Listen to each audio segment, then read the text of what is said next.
మీకు ఇది తెలుసా, యూఎస్ 1950s ఒక హైపర్సోనిక్ జెట్ వార్ప్లేన్ ని క్రియేట్ చేద్దాం అనుకున్నారు.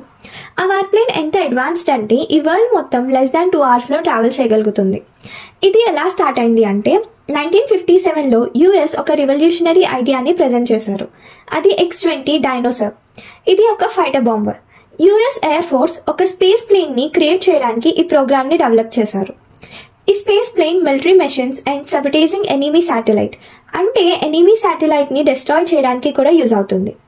ఈ ప్లేన్ ని టైటాన్ 3 రాకెట్ బూస్టర్ మీద లాంచ్ చేయాలి అండ్ ప్రొపెల్లర్ ఆ ప్లేన్ ఎక్సో అట్మాస్ఫియర్ ఆల్టిట్యూడ్ ని రీచ్ అవ్వడానికి హెల్ప్ చేస్తుంది. అండ్ AJ-IO-138 అని 2 రాకెట్ ఇంజన్స్ ఉంటాయి. అవి ఈచ్ 10,000 pounds ఆఫ్ థ్రస్ట్ ని జనరేట్ చేస్తాయి. ఇలా చేయడం వల్ల ఆ వార్ ప్లేన్ ఓవర్ 500,000 ఆల్టిట్యూడ్ ని రీచ్ అవ్వగలుగుతుంది అండ్ Mach 22 స్పీడ్ లో ట్రావెల్ చేస్తుంది.